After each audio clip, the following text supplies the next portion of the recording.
Hello student, আগের ক্লাসে আমরা ক্লাস 10-এর সরল সুদ কষা চ্যাপ্টারের 17 দাগ পর্যন্ত অঙ্কগুলো কমপ্লিট করে দিয়েছিলাম। তো আজকে আমরা 18 দাগ থেকে শুরু করব।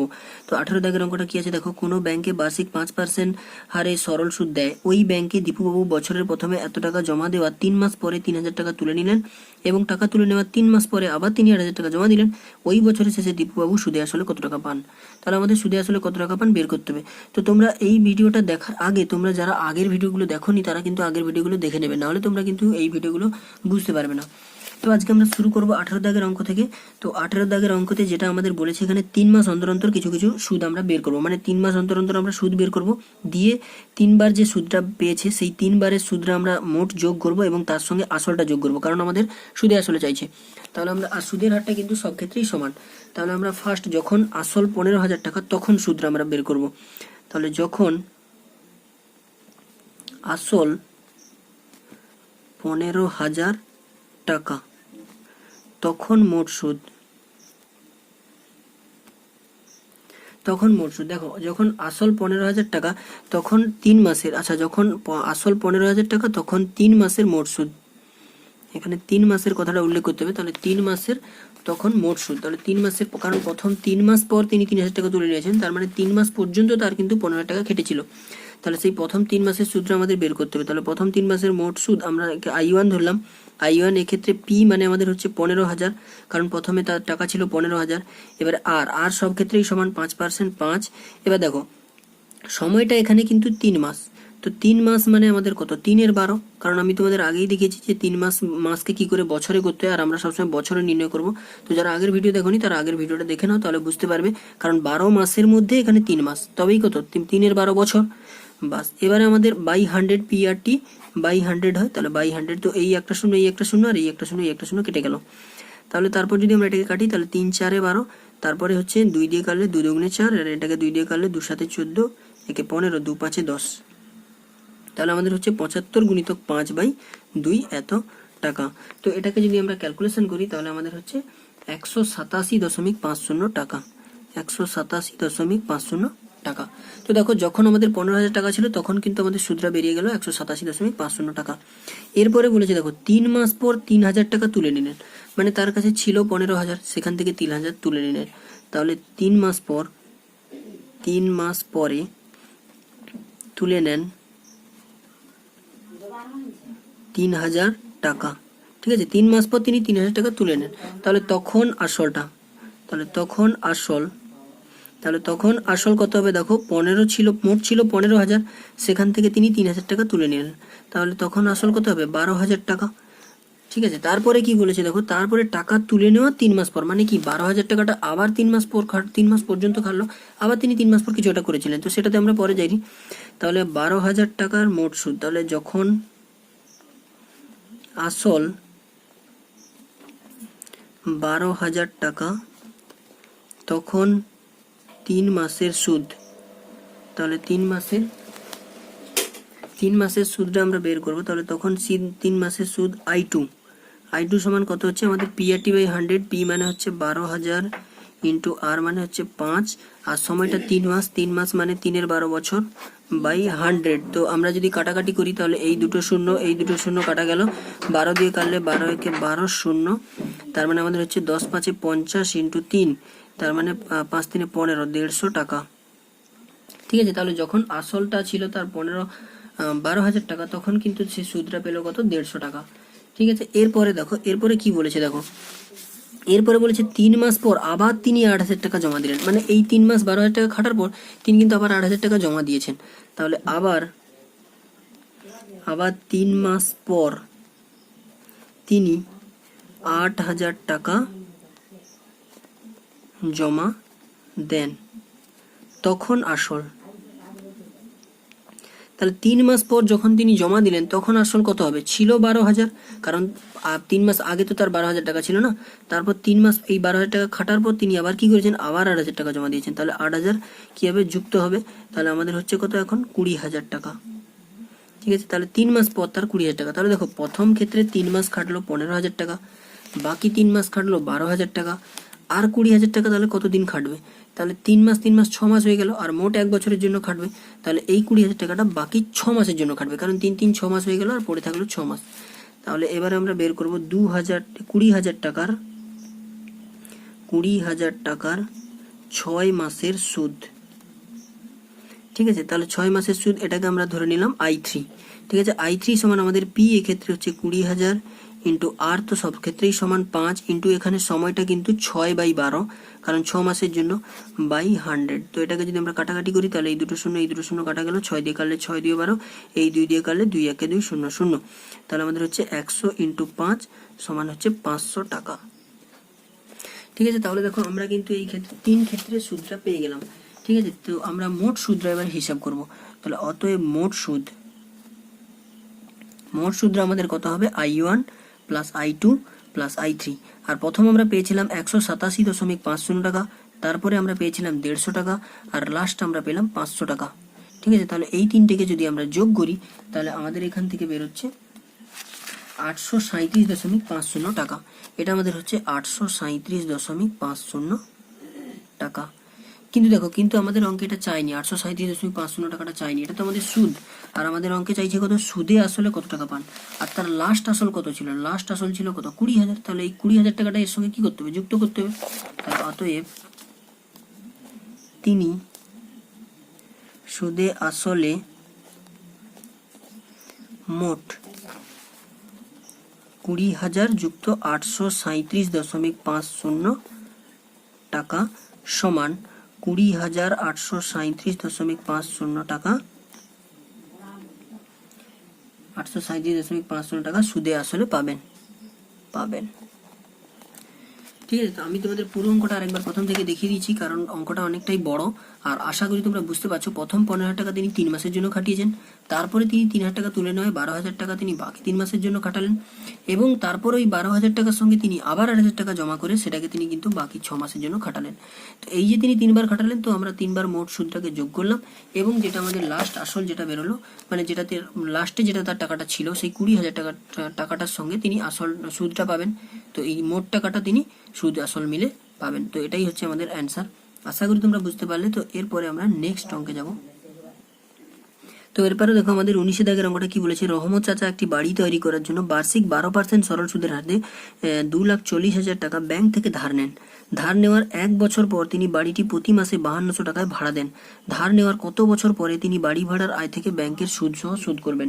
মানে এখানে বলা আছে রহমত চাচা কিছু টাকা ধার নিয়েছিলেন বাড়ি তৈরি করার জন্য, এবং সেই বাড়ি তৈরি করার জন্য ধার নেওয়ার পর তিনি বাড়িটাকে বাড়ি ভাড়ায় দিয়েছিলেন। তো সেখান থেকে সেই যে ধারটা তিনি কিভাবে শোধ করবেন সেটা আমাদের বের করতে হবে। তাহলে এখানে যেটা আমাদের চাইছে যে সুদ সহ তিনি ব্যাংকের টাকা সুদ সহ শোধ করবেন। ঠিক আছে, তিনি কত বছর পরে আমাদের চাইছে। তাহলে আমরা এই সময়টা যেহেতু দেওয়া নেই, তাহলে আমরা এটাকে ধরে নিই x বছর পরে তিনি সুদ সহ শোধ করবেন। তাহলে আমরা ধরে নিলাম। তাহলে এখান থেকে আমরা লিখতে পারি যে মনে করি তিনি x বছর পর সুদ সহ ধার শোধ করবেন। তাহলে মনে করি তিনি x বছর পর সুদ সহ ধার শোধ করবেন। ঠিক আছে, তাহলে তিনি x বছর পর সুদ সহ ধার শোধ করবেন, এটা আমরা ধরে নিলাম। ঠিক আছে, এবারে দেখো তার বাড়ি ভাড়াটা কি 1 বছর পর তিনি প্রতি মাসে বাড়ি ভাড়া দেন। তাহলে তিনি কিন্তু বাড়ি ভাড়াটা 1 বছর পর দিয়েছিলেন। তাহলে আমরা যেহেতু x বছরে শোধ করবে, তাহলে কি x-1 বছরে তার টাকাটা শোধ করতে হবে, কারণ 1 বছর পর মানে তিনি যদি 12 মাসে, যদি ধরো তিনি 10 বছরে শোধ করবেন, তাহলে বাড়ি ভাড়াটা খাটবে কত? 9 বছর, কারণ 1 বছর পর তিনি শুরু করেছেন ধার নেওয়া। তাহলে বাড়ি ভাড়ার টাকা নিতে হবে, বা বাড়ি ভাড়ার টাকা পাবেন, বাড়ি ভাড়ার টাকা পাবেন কত বছর? এর থেকে 1 কম হবে, তাহলে x-1 বছর, x-1 বছর কিন্তু তিনি বাড়ি ভাড়ার টাকাটা পাবেন। বাস, এবারে আমরা ফার্স্ট বের করব এই যে 12% সরল সুদের হারে 2,40,000 টাকার ব্যাংকের সুদটা কত, এক্স বছরের সুদটা কত, কারণ এক্স বছরে তিনি সুদ সহ শোধ করবেন। তাহলে এক্স বছর পর্যন্ত তিনি ধার রেখেছিলেন, তাহলে এক্স বছরের সুদ আসলটা কত আমরা দুটো বের করে নেব, সুদ আসলটা কত। ঠিক আছে, তাহলে এখান থেকে আমরা লিখতে পারি যে 12% সরল সুদে 2,40,000 টাকার এক্স বছরের সুদ আসল। ঠিক আছে, একবারে আমরা এক্স বছরের সুদ আসলটা বের করব। তাহলে আমাদের আসল ছিল 2,40,000 যুক্ত সুদটা, সুদের সূত্র কি হয়, আই সমান পি আর টি বাই 100। তাহলে পি মানে এখানে 2,40,000 ইন্টু আর মানে এখানে সুদের হারটা বলাই আছে 12% ইন্টু সময়টা এক্স বছরের জন্য বাই 100। ঠিক আছে, তো এবার এত টাকা, তো এটাকে যদি আমরা একটু কাটাকাটি করি তাহলে এই শূন্য কাটা গেল, এই শূন্য কাটা গেল, তাহলে আমাদের এখানে থাকলো 2,40,000 তো থাকলোই, যুক্ত এটাকে যদি আমরা গুণ করি তাহলে 12 শূন্য শূন্য 12 শূন্য শূন্য 12 4 48 8 হাতের হলো 4 দশক 12 2 24 4 28। ঠিক আছে, মানে এখানে হচ্ছে 28,800 আর এই যে এক্স গুণ আছে এত টাকা। ঠিক আছে, তাহলে এই টাকাটা কিন্তু তার সুদ সহ তাকে শোধ করতে হবে।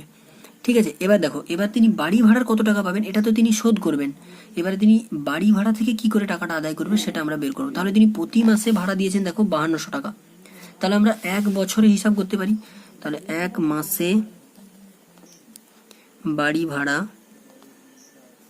এক মাসের বাড়ি ভাড়া কত, 5200 টাকা। ঠিক আছে, এক মাসের বাড়ি ভাড়া 5200 টাকা, তাহলে এক বছর মানে কত, 12 মাসের বাড়ি ভাড়া, তাহলে হবে তার কত, 5200 ইন্টু 12 এত টাকা। তার মানে এটাকে যদি আমরা 12 দিয়ে গুণ করি, আচ্ছা এটা আমাদের থাক, 12 দিয়ে আমরা গুণ করবো না। এবার দেখো এখানে তার খাটবে কত, x-1 বছর পর্যন্ত, তাহলে আমরা x-1 বছরেরটাও বের করে নেবো। তাহলে x-1 বছরের বাড়ি ভাড়া, তাহলে x-1 ইন্টু 12 ইন্টু 5200 এত টাকা। ঠিক আছে, এইটা কিন্তু তার x-1 বছরে তিনি এই টাকাটা বাড়ি ভাড়া পাবেন। তো এটাকে যদি আমরা একটু ক্যালকুলেশন করি তাহলে আমাদের এখানে হচ্ছে 62,400 x মাইনাস 62,400 টাকা। ঠিক আছে, তো এই টাকাটা কিন্তু তিনি বাড়ি ভাড়া থেকে তুলবেন, আর এই বাড়ি ভাড়ার টাকা থেকেই তিনি এই টাকাটা শোধ করবেন। তাহলে কি এই দুটো ইকুয়াল হবে, কারণ এটা বাড়ি ভাড়ার টাকা যতটা উঠবে তিনি ধার সহ তত টাকাই শোধ করবেন। তাহলে প্রশ্নানুসারে বা শর্তানুসারে এখান থেকে আমরা লিখতে পারি এই যে 62,400 x, ঠিক আছে, মাইনাস 62,400 সমান, এখানে আমাদের বেরিয়েছিল 2,40,000 টাকা যুক্ত 28,800 x, 28,800 x। ঠিক আছে, তো এইবার এটাকে আমাদের ক্যালকুলেশন করতে হবে। তো আমরা কি করব, এক্স গুলাকে একদিকে নেব আর যে সংখ্যাগুলো আছে সেগুলোকে একদিকে নেব। তাহলে 62,400 x বিযুক্ত 28,800 x সমান এদিকে হচ্ছে 2,40,000 আর এটাই পাশে এলে প্লাস হবে, তাহলে 62,400। ঠিক আছে, তো এটাকে যদি আমরা একটু ক্যালকুলেশন করি বা তো এটা যদি বিয়োগ করি তাহলে আমাদের হচ্ছে 3,3600 x সমান এদিকে হচ্ছে 3,02400 এতটা হচ্ছে। তো এবারে যদি আমরা x এর মান বের করি তাহলে x সমান 3,02400 আর এটা এদের ভাগ করলে 3,3600, এই দুটো শূন্য কাটা গেল আর এটা দিয়ে কাটলে আমাদের হচ্ছে এখানে 9। ঠিক আছে, তাহলে x এর মান বেরোলো 9।